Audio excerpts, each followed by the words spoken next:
What is going on, fellow adventurers, and welcome back to the Revelry. I'm Nick. I'm Logan. I'm Joseph.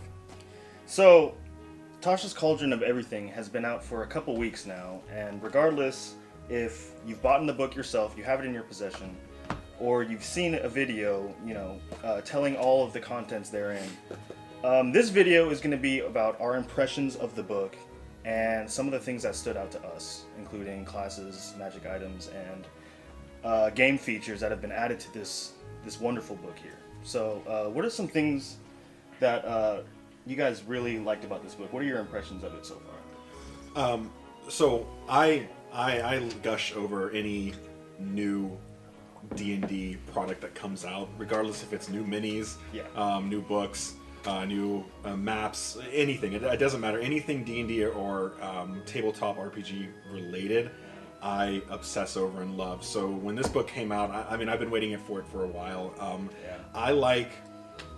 This is probably just going to sound, kind of cliche, but I like the additional subclasses that are in here. Oh, yeah. Always. Yeah. Just having more content, more meat to chew on, is always good. So I love those, and I also, and we'll go into this a little bit later in the video, but I like the new stuff that are in here, or the what they expanded on in here is really good, and the additional content is amazing. So that's what I like about the book so far.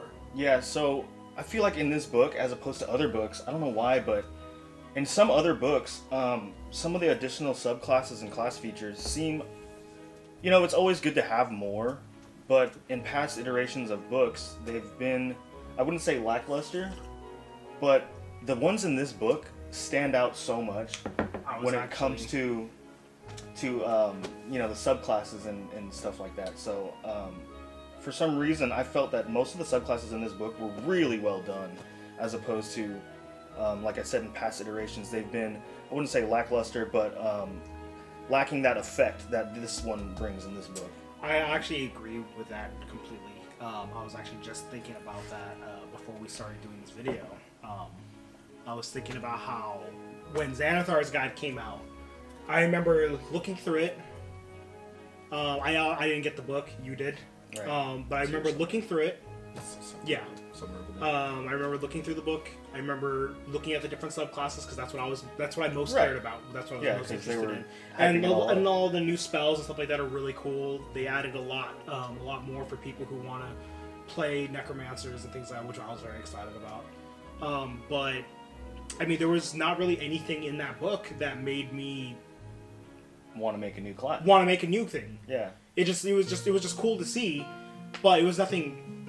It was nothing like it was nothing groundbreaking for me, I guess. But when Tasha's came out, I knew of some of the subclasses that were going to be in there, and I knew they were going to have some reprints from Theros.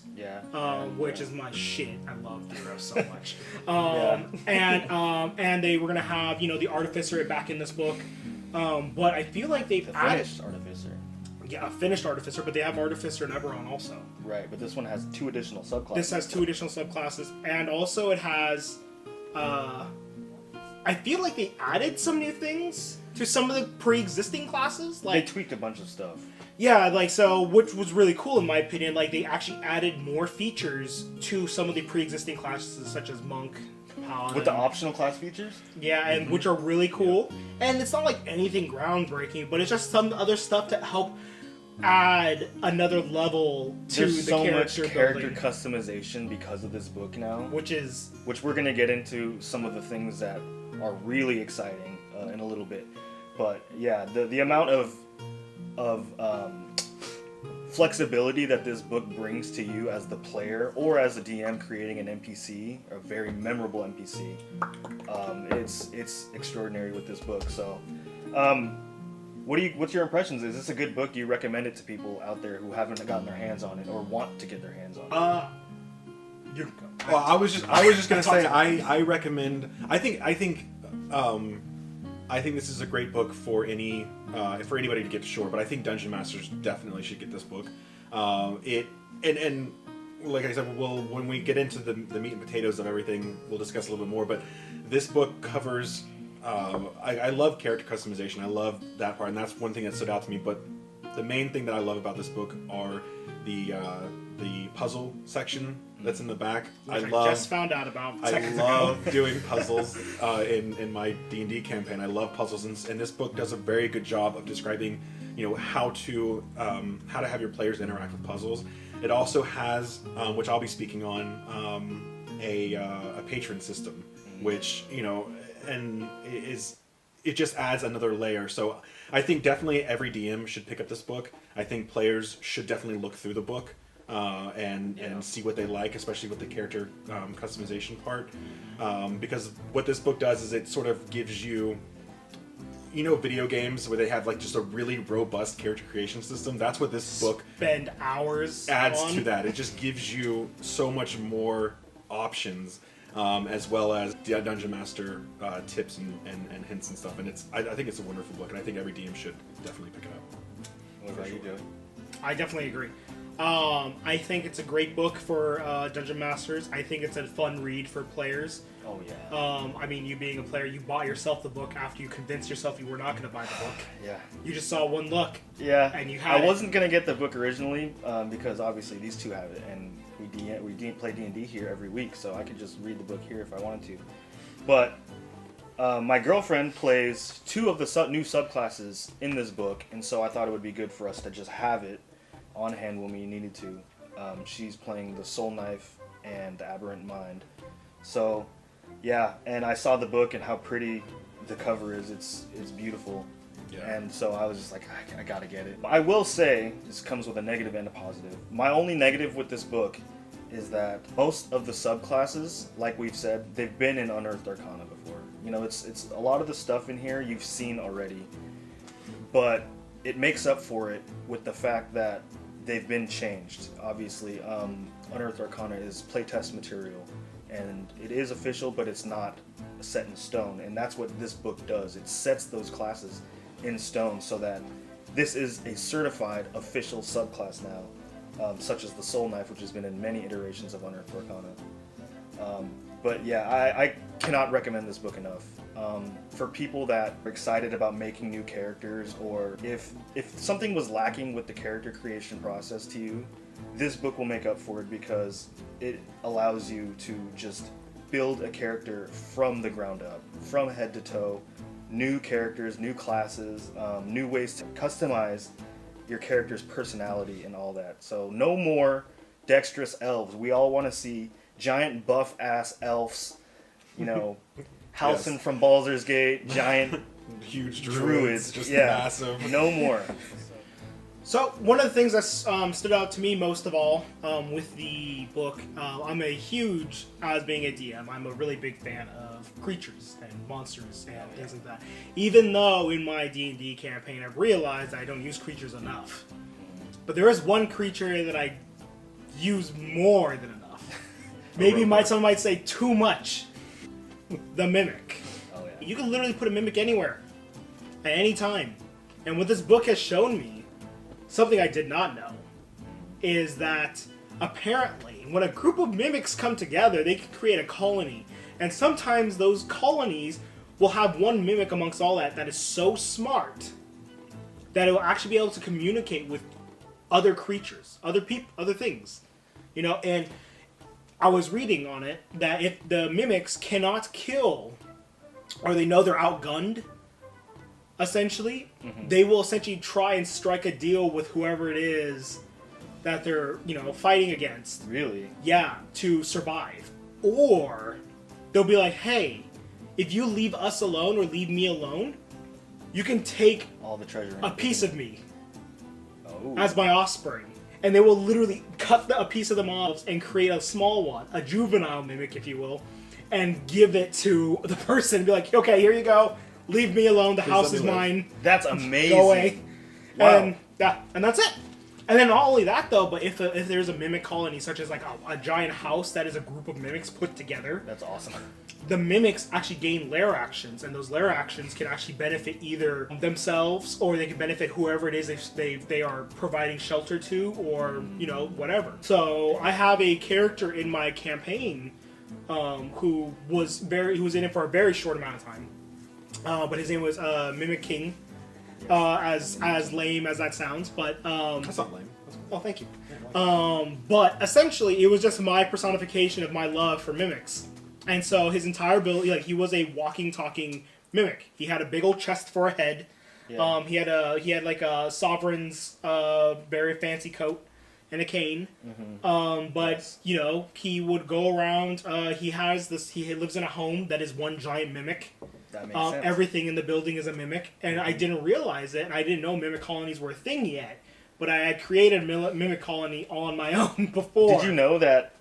That they could do this, or was this the first time? This is the first time I ever found out. I didn't even find out Logan did. Yeah. He told me about it. I told you about it in the book. I was like, this is going to be an awesome segment because you love mimics, and they don't just. I mean, if I'm pretty sure I read it correctly, but they don't just inhabit inanimate objects. No. I mean, they can.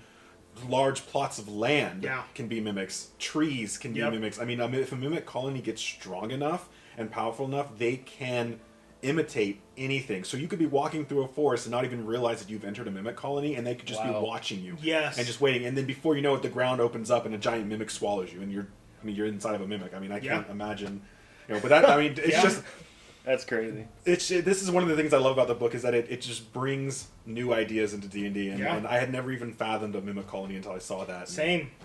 It's insane. I It's will crazy. say that one thing that what you guys just said brings to mind is the fact that mimics, you always think of them as just dumb creatures, right?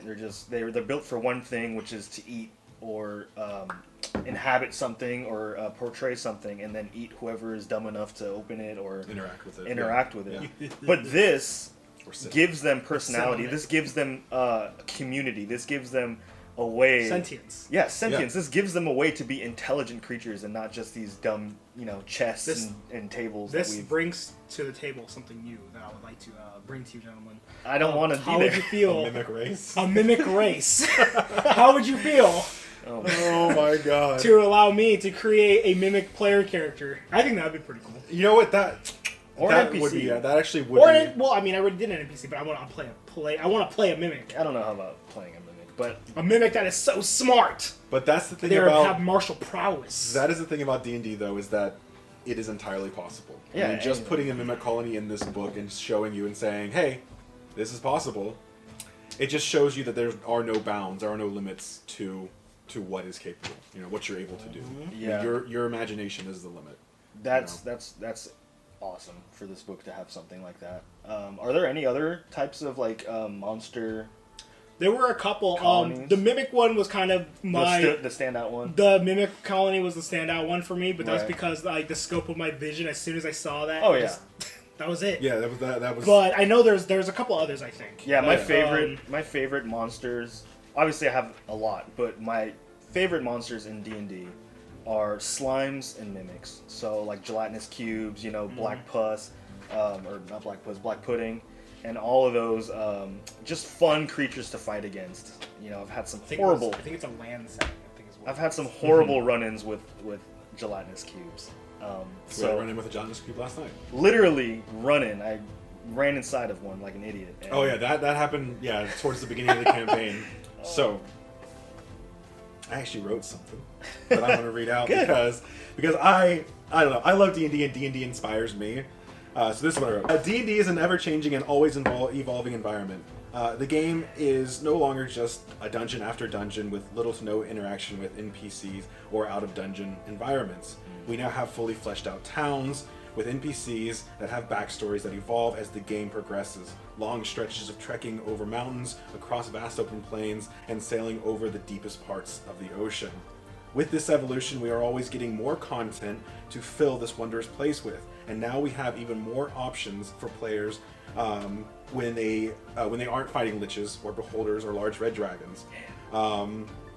That they can be part of something that's larger than just their immediate group of adventurers.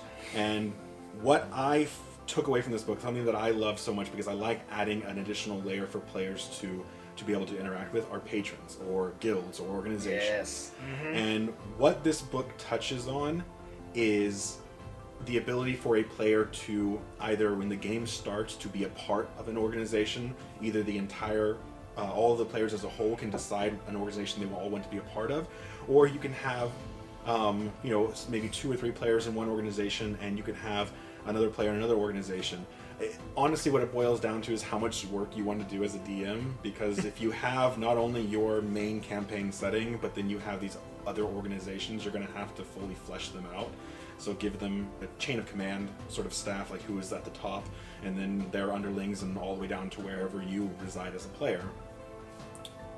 Yes. Or you do the easy route. And you say, hey, player, you want to be part of this organization, right? And your player's like, yeah. And you're like, okay, cool. Stupid player. You're going to flesh out how the hierarchy works. You get back to me, we'll iron out the creases. And they're like, okay. Yeah, that's There you possible. go. That is definitely possible as well. Yeah, that's cool.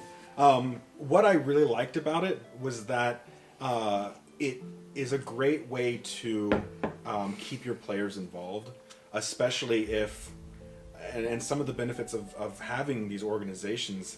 Let's say the adventuring party is trying to find information on, you know, a cave system or a mountain or an artifact or something, and one of the players is part of either the academy guild, you know, or is part of the, you know, maybe like a trading guild, like a guild of I'm trying to think. We're merchants. There, yeah, a merchant guild. You know, and you're trying to find, they might have information that you're looking for. You know, not only that, but the players can go to these these patrons, these guild leaders, or even can go to you know, a quest giver or something, or someone who has jobs that they need this person to fill for the guild, and it can be a great way to, you know, fill the gap in between you know, large overarching plot points. The other thing that I really liked is that having all of this in place, it allows players to venture into owning their own business, which, you know, kind of a you know, a lot to take in. But I've always found it fascinating to be a player that maybe owns like an, you know, an item shop, or maybe like a traveling merchant or something, you know, and that's how they are introduced into the story. Or halfway through the story, they have enough money to buy their own land, you know, and build an establishment on it. That's a really cool idea. I never really thought about that, because that's interesting to have a band of characters who decide that they're going to run a item shop. Open up their own shop. And that's the reason why they go on adventures, is to find stuff to fill up their item shop with. Yes, That's exactly. hella cool. I just found about this +1 longsword of fire spin. Yeah, but we don't. I'm going to stick this in. I don't need this. Yeah. It's going in the shop. Exactly. Yeah.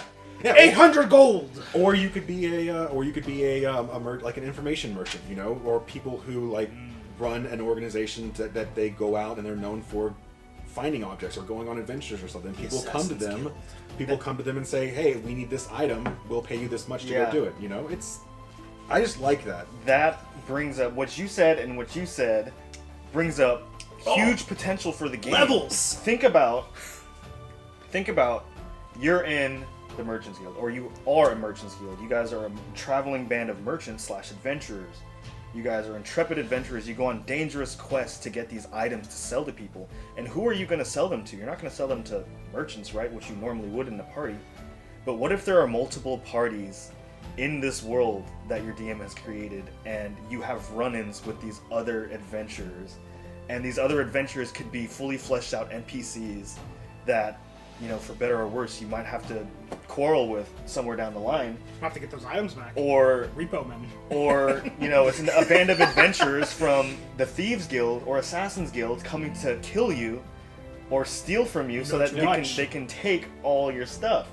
So this just adds so much. It does. I love that. I didn't think of that before. That's actually a really cool idea. And I skimmed through the group patron system, but some of them really stood out to me. Like Logan said, the Academy, you know, magicians and scholars and Hogwarts and people that just crave knowledge, you know, things like that, and the Merchants Guild, and not just that, but aristocrats, you know, very wealthy, influential people in your game. They could, you know, hire you and your adventurers and your party to go get something for them, or take out somebody that's challenging them in court, or do some crazy stuff. There's just adds so much potential to side quests and even overarching main quests, which is so cool. And it doesn't just have to be you know, a merchant guild or you know, the academy guild. I mean, it could be some sort of political organization, right? You know, or maybe there is some sort of noble who is attempting to gain power, and you're part of his sort of, you know, his group, his inside circle, and he says, "I need you to take out or I need you to plant dirt on this other person. I need you to do something. I need you to take care of. Yes, exactly. And This you know, other and it goal. could be anything. Only other point I want to make is that it not only does it add an extra layer of storytelling, but let's say you as the member of this organization, now maybe the rest of the party isn't part of the organization, but you are, so you finish a quest, you go in and you say, you know, you go to the quest giver, but they're not there, and so you're like, oh, but you happen to see maybe the office door of the leader is open, so you say, well, I'll just drop it on his desk. You go in there and you drop it, and then you happen to notice maybe a name that you've seen before, maybe someone who went missing in the guild. You're like, why? Or maybe an item that they always had on them. You happen to see it sort of unintentionally left out. And you're like, why is this? And maybe this guild that you've been with for however long is actually not as good as you thought it was. Maybe they have some sort of nefarious underbelly that's going on. And then it starts to make you think, you know, and then who can you really trust, you know? And it's, you know, it just I just love it because it just opens up so many possibilities, and there's so much room for storytelling. Like, this is a great book because it gives you these ideas, it gives you, you know, these little morsels of stuff to read through, and then your imagination just takes off, and you're like, what can I do with this? I just love it. Yeah, that's great. I love it. Definitely. So, the things that stood out to me in this book, obviously as a player only, was the subclasses. Well, subclasses, and the thing that I'm most excited about in this book, the legacy system, which allows you to tailor-make your character from the ground up, allowing you to reattribute your attribute points into other attributes. So say you're a dwarf and you want to be a spellcaster. Your dwarf was, you know, never very martial focused, but he was really intrigued by books and, you know, scrolls and all that, and so he wanted to become a wizard. And in this book, that's what you can do. You can take his strength attributes, put him in intelligence, and you have a spellcasting dwarf, or, like I said, a very strong wood elf if you wanted to. Yeah. You can take elves now and make them big buff badasses, which is so cool to me. Not saying that you couldn't do that before, but the Right. book, The book- so for the people who are out there that are like, no, you can only do what the book says. Yeah, and you know, the rules lawyers. The rules lawyers. This book is like, hey, rules lawyers, there are now rules to allow your players to do whatever the fuck they want with their character. Yes. So, like, it's just a lot of much needed flexibility when creating your character. Yeah, definitely, because like you look into video games and you'll play like you guys were saying, Baldur's Gate 3, the most recent thing, the biggest thing right now. Yeah. You know, you'll see elves that are ripped as shit. Yeah. And you're like, why can't I make my elf ripped as One shit? elf in particular, and it kind of bugged me that I wasn't able to do that with my own character, but that's another story. But there is a badass elf druid, an arch druid that is in the game, and he is just this super cool Herculean giant man, and he's an elf, and he turns into a bear, and he's super cool, super nice. He's an awesome character. Yeah. But that's the potential that you can have in this book with your characters, and it's very intuitive. It's very user friendly. It doesn't take long at all to reattribute your skill points, which is something that we've never seen before. But now you just have the ability to do what you want with your character, and I think it's such a good thing to have in this book, especially with the new subclasses added to this book, which I love these subclasses. some of the subclasses in this book made me rethink about some of the characters that I want to play next. Obviously, it didn't make me do it, but I had the thought. But the subclasses in this book add so much to it. Like we said before, a lot of the subclasses in this book, unlike other books, add much needed changes to some of the stuff. So, like the Rangers, we all know, unfortunately, you Rangers out there are, feel lackluster. You feel not as strong as your other companions. Thankfully, this book makes up for it with the optional class features that you are allowed to take, and with some of the new subclasses. I wanted to touch on 3, but I'll just start with 1 right now. The Fey Wanderer Ranger is an awesome class. If you ever wanted to be like your Peter Pan, transporting doing all this stuff. The Fey Wanderer can do that for you. You can Misty Step multiple times per long rest. And not only that, but Your shadow dances. yeah, you get plenty of new spells to make your ranger more viable, and I think that's much needed for them. Also, with the rangers, you get your new primal beasts, which is fantastic, because no longer will you be so depressed when your pet dies, or scrambling to revive it.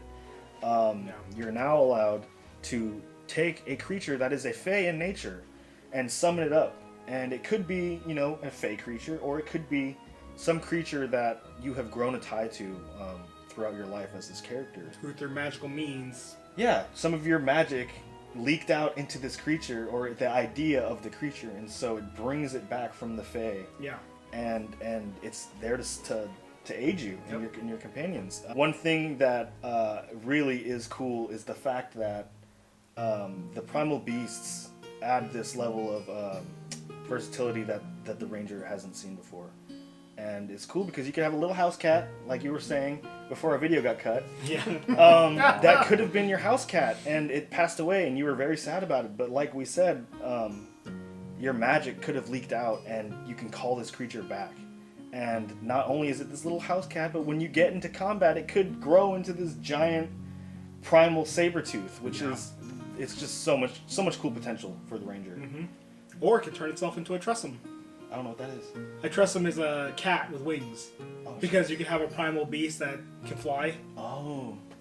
Yeah. The ranger definitely got a much needed buff. Yeah, definitely. For sure. Hell yeah. They got buffed. I mean, I think a lot of people go into the ranger class, and I'm just gonna say this for me. When I first saw ranger a long time ago, I immediately thought Lord of the Rings. Ranger. Oh, of course. Yeah. Legolas, Aragorn. And people go into that class to shoot arrows and to trek through a forest and to swing. But now you have much more options. You can be a ranger and explore these different avenues to more realize what you like to do as a ranger. Yeah, I think Joe, you and I were talking about this.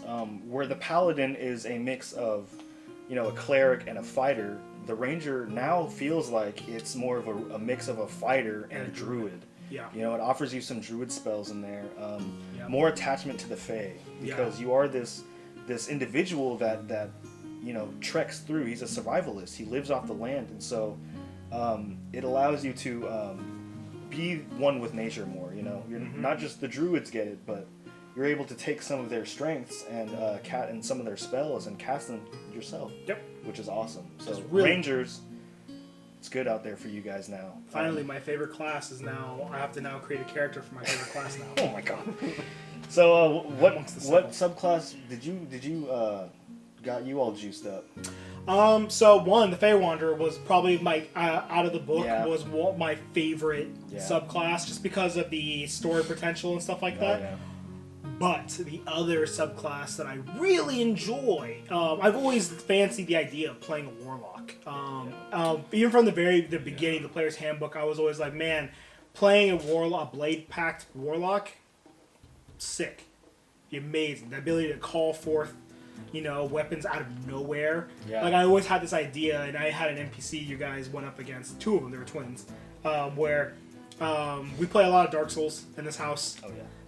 So I had this idea where there's these two twins who had young white branches, but the young white branches would be the things that would transform into weapons. So they would become a bow, and they would cast Eldritch Blast from the bow. They would turn into a sword when they got up close, thanks to the blade-packed warlock, and they would be able to do close combat fighting if they needed to.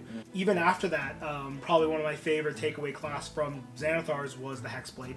Yeah, definitely. And in this book, one of my favorite takeaway classes for the warlock is the genie-packed warlock. Yeah. I just love the idea of playing Also, we love Disney in this household. Oh, yeah. Also, we're big fans of all the old animations and stuff like that.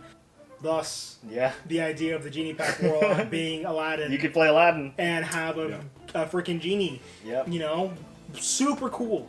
So many different role play, story building, character stuff, just right in there. Right in there already. Not only, I feel like, not only is it different because as a warlock traditionally, your patron is this otherworldly creature where, You know, the only thing tying you to that creature is your mind connection, or you know, something like that. It's so far away from you at all times. With this genie pact, you know, your patron is right there on your hip with the lamp. Yep. You have it with you at all times, and so it doesn't have to just be a lamp. There's a couple other options. right. But I mean, like traditionally, you're gonna want a lamp. You could be like, dude, I want to talk to my patron before going to sleep tonight, and rub the lamp, and boom. And the cool thing Boom, is what do too you is mean? I feel like Robin Williams voice. I think that, you know, obviously with traditional warlocks, your patron is this nefarious or otherwise very mysterious creature. Or selfish creature. Yeah. And so with this, I feel like if you really wanted to rip off Aladdin, you know, have your genie just be this really cool guy. Make him so that he once was human, and, you know, through some horrible thing that happened to him, he got imprisoned into a life of eternal servitude. Yeah. And, you know, your whole point of being this class is to just find a way to free this genie, but all the while he's giving you powers, he's giving you strength. And it can make for some awesome character building. That's potential. a really cool idea. I mean, Right? yeah, it's ripping off Aladdin hardcore, but the idea of playing a good genie. a good character who has a pact with the genie, but instead of it being more like a patron, it's Yeah. more of like a friendship. Yeah. Like you're aiding one another. One aids you in combat, the other one's aiding you trying to become free. Yeah. You know, that's a seriously. really cool. And I don't think anybody, I don't know, I'm speaking for myself here, but I don't think anybody wants to have Jafar with them at all times, right? That's just a dumb idea. Or So- you can always swing it that the person got transformed into an Ifriti. Right, that's what I'm saying. Like, That'd be cool. yeah. So, just the Genie Pack Warlock, really really good stuff there. Also, the Armor Artificer is really freaking cool, allowing you to essentially be Iron Man. Punching people with armor. You know, you could be this tiny little gnome, but you have this giant suit of armor, so you're on par with everyone else Just in a height. medieval mech warrior. Yeah, and you're on the front lines with your monk and your rogue, and you're just punching things with your electrified gauntlets, and also with the other model that the armor gives you, you can be as well Iron Man and shoot beams from your hands with unibeam on your chest and all that good stuff. I think one of the ways you can describe it is like one of them is like a brawling, beefy character. You know, So like more Mark 1 Iron Man. So Mark 1 Iron Man. Yeah. But then the other subclass could be more along the lines of like Mark 50 Iron Man, where you got like super sleek, Yeah, and super elegant, and it's like slim and shit. it can be very dexterous if needed to. Yeah, and I think that Artificer is just a very good class. They definitely ironed it out and made it a really good class for whoever wants to play it. Not only that, but the Alchemist as well and the Artillerist have some really good options there. So yeah, Artificer is awesome to me. Yes. And the final subclass that really got me juiced from Tasha's Cauldron is none other than the Twilight Domain Cleric. And I'm somebody that has never thought of playing a cleric. They've always seemed kind of lame to me, speaking for myself. I'm more of a paladin, martial-focused guy. But the Twilight Domain, the fantasy is just so there. It seems so cool to be this drow, half-drow Seldarine who worships Eliastrahi. And if you don't know who she is Lolth's daughter, and she is a neutral good deity for the drow, and she offers respite to drow that have lost their way in the Underdark and brings them to the light of the moon. You know, I just gave myself chills outside. So not only that, but not only does she just favor drow, but anybody that wants to worship her and celebrate under the moonlight. So I just think that there's some awesome things. Being able to give your party dark vision for 300 feet, really strong. Some of the auras you get, and your channel divinity feature, they have some really cool potential for a really strong and individualized cleric there. So yeah, I think that would be really cool to play a Twilight Domain. And then I think that there's some items that we want to talk about from the magic items section. Yeah, there are. We're sad because we literally spent I don't know how long talking about all the cool different, like some of the different magic items that we really like. I didn't even realize. Didn't even realize it was stopped recording. So Stop recording. Thank you, Canon M50. here we go, round 2. So Logan, what was the item that you were talking about Yes, before that you were- you got you so were- rudely cut off by the camera? So the item that I like, that I think is just amazing, is the Cauldron of Rebirth. Yes. And it is exactly what it sounds like. I'm having deja vu right now. The great thing about this cauldron is that after a long rest, the cauldron will create a potion of greater healing that will last for 24 hours. So you bottle that baby, hand it out to a party member, and you can use it within 24 hours, and then it creates another potion. Real quick, I think that in itself is just It's an amazing. item. Yeah, That's that's an item in that is itself. so cool. That's Yeah. worth it. The other thing that you can do is you can use this cauldron. You can say the speak the command word, and the cauldron will expand to be able to accommodate a medium or smaller creature. So you can put your friends in there, Just stuff their shove your carcasses in friends there. inside. But the thing about this that I think makes it a wondrous item. You can also druids can use this as their spellcasting focus. So they're just carrying a cauldron around with them. But the thing that makes this a wondrous item that I think is insane is the fact that you can shove a deceased corpses are deceased, but a deceased party member, or anybody for that matter who's been dead, shove them inside there, grab 200 pounds of salt, Pour that baby in pour there. all that salt in there, Baby, and you just got cover stew going. it, cover it in salt, and then within 8 hours, the salt is consumed and the person comes back to life, as if using the raised dead spell. Yeah. And it can't be used again until 7 days. But that is just... But I mean, all the while in 7 days, you're creating potions. Yeah, you're creating potions and It's you're so using it as a spell. cool. But the fact that you can just shove a body inside the cauldron, cover it in salt, and then in 8 hours, boom, your companion's back. Yeah, and he's like, dude, why am I in a cauldron? Why am I covered Why in am I salt? covered in salt? Why is my skin so dry? My lips are so dry. Anybody got any water? And so, yeah, being able to just do all that and use it as a spellcasting focus, I love this wondrous item. item for It's sure. very, very awesome. One of the items that I really liked in this book, there are a lot of items for spellcasters that allow them to use things in place of their spell book if you're a wizard or your spellcasting focus. And some of them offer some really cool abilities for when you cast your spells.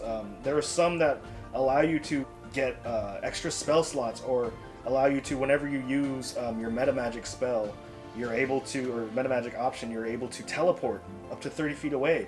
And so that is the astral shard, I believe. And there's just some super cool. I think 70 to 80% of the magic items in this book are for casters, which is awesome.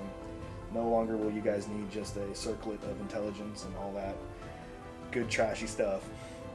But as a paladin, one of the cool things that I liked in this book was the amulet of the devout, and that allows you to not only does it give you a bonus to your spell save DC and your spell attack modifier, but it also allows you to use your channel divinity feature without expending its slot. I think that's super strong depending on what subclass you're playing. If you're a cleric and you have the turn undead channel divinity or whatever I think it is, you're just a madhouse of power. And I think that even if your channel divinity feature isn't that great, being able to add to your spell save and your spell attack is just super strong. So to speak That's on a that, cool it's all, I wish that this item was around when I was playing a cleric before. Yeah. In Joseph's campaign, he was a revenant. His name was Lamont. And he was a cleric, Tempest domain, and his channel divinity was whenever I make an attack or roll any thunder or lightning damage, I can just roll the I can just max it out. I do that's full sick. damage Yeah. anytime, and I can only use it once per day. It's my Yeah. channel divinity. So if I had that item, I could use that twice. It's twice, right? You can use it once. You can use it's a free use, and then you can use your and then actual. yeah. So being able to do that twice is Yeah. insane. Being able to do max. I mean, I would cast the spell Shatter, which look. did full damage. Yeah, and not only that, but because of the spell save DC and the spell attack bonus, Yeah. you can cast Lightning Bolt. And then you add the damage. Not only it's harder to save from, you add your max damage, and then you just max it all out Yeah. with your channel divinity. So I that mean, was just Unlimited You power! could literally Yeah. be freaking Darth Sidious. So, Oh. so guys, that is all that we have for this video today, and our impressions of Tasha's Cauldron of Everything. If you haven't gotten this book yet, Or read through it. or read through it, I recommend you go to your game shop and support the hobby. Yeah, and, support Yes. their local game shop. They and are get the book and just read through it, and just it's fantastic. All the options for Yes. DMs, players, all the items, group patrons, sidekicks. There's so much stuff that we didn't even get into in this video. And so if you can take the time and get it yourself and read through it, you will not be disappointed. And if you can't get the book, go to Barnes and Noble, get a coffee. Yeah. Go to the the tabletop section. Just grab the book. Grab the and book just go and read it. just go read sit it. down I and mean, read it while you it drink is- your coffee. It is worth it. Yeah. For sure. Yes. It is worth it. So that's all for us today, and I hope you guys enjoyed the video. Consider dropping a subscribe for us. It'll really help out the channel, and follow us on Instagram. But that's all we have for you guys today, and we'll see you in the next video. Take care. Cheers. Goodbye. We did it. We did it. Yeah! Can you stop doing it, please? All right.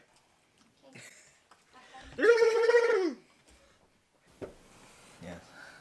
Oh, fuck. So, yeah, a bunch of our video got cut off. So, Oh! thank God it's towards the end. So, Yes. Round 2. Stop touching my foot with your foot. I've never done that. Oh my Yeah, god. PP. she be penis. Oh god. So D&D is ever changing and always evolving and always involving evolve. Oh my god. Oh Jesus. Here we go. Listen, and scene. Wait. What? What? So I wrote something.